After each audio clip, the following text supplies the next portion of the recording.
Hi, so I thought that I would give you a quick card demonstration. I'm going to start off with a Concord Crush base, and then what I've done is I've got some Perfect Plum, Wisteria Wonder? No, Perfect Plum. I won't decide what colour it is.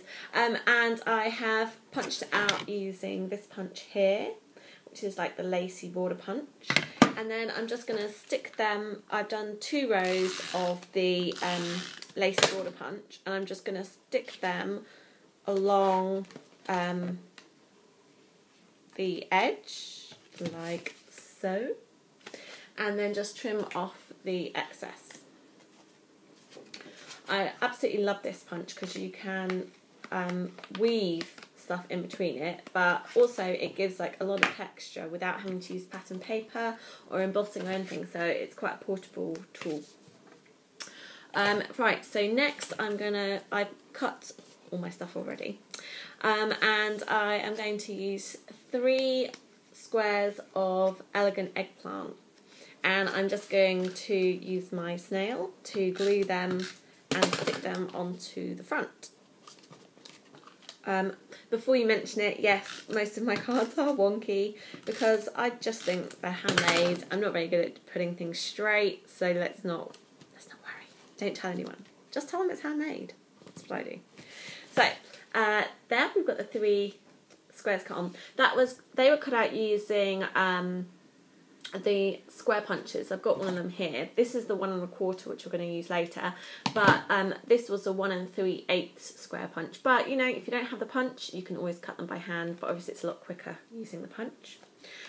Next we're going to use this stamp set here, which is Vintage Vogue, which is one of my favourites. It was in a mini catalogue, it was so popular it got carried over to the main catalogue, and I hadn't used it in a while, so I thought, what the heck, I'll use it. I used this stamp out of it and some Wisteria Wonder ink, and I stamped all over a piece of Very Vanilla card with it, and then I used the 1 1/4 inch punch to punch out 3 squares like this. Oh, can you see? So they're like background pieces. So I'm just going to tape them with the snail and stick them onto the 3 squares. You could use any stamp for this, but I think it looks really cool with something that's quite a busy image, because then it fills up the squares really nicely. I did see it done with, you could just stamp something and colour it in if you wanted. So there we go, there's a 3 on there. Or you could leave it and use those as background. So next I got this stamp from the Vintage Vogue, and I stamped it again onto Very Vanilla with Elegant Eggplant ink. And so you can see that I cut them out with my paper snips so that they are nice and easy to do. And then on the back I've put on a dimensional. So then I'm just going to peel off the back, and I'll just peel the back off all of them and I can stick them holding it up. You could put them in the centre of each square, but you know, I'm not going to worry too much about that. I'm just going to go for sort of a bit random like that.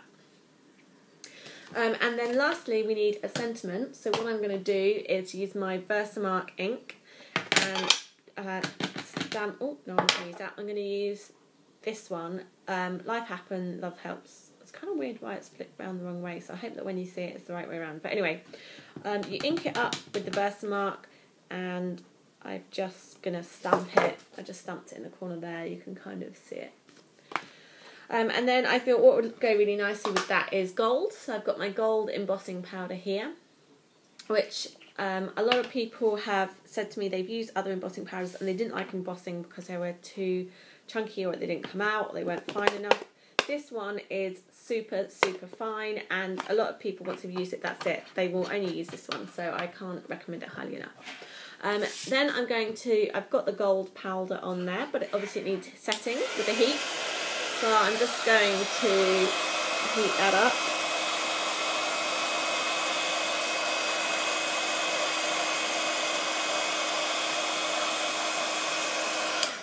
Okay, so obviously that's quite hot, so don't touch it because you can smudge it. And then to finish off, I'm going to add some of the lovely pals. I quite like the big ones because, you know, they just are really nice and big. So you can see I've added one there. I'm just going to add the other two, and then the card will be finished. You could jazz up this card, and I'm leaving the glue behind. You could jazz it up with a piece of ribbon behind. Ooh, they're all coming apart now. There we go, that's what I was missing. Ooh. And that one needs some more glue. Yeah, you could add some ribbon. I did see this done with white card instead of very vanilla, and they used the ribbon that's like satin with the organza on the edges. I can't remember the name of it for the life of me. But the one I thought so there we go, it's all finished. The one that I thought would be quite good would be this cream satin. If you wanted to add that, you could put a strip of that behind your squares if you wanted. But there we go, we have the finished card. Really simple, and like I said, you could use all sorts of different stamp sets. This one is vintage Vogue, but you could use pretty much anything. I think the flowery ones are really cute. So there we go, I hope you enjoyed that, and I will see you again for another demonstration.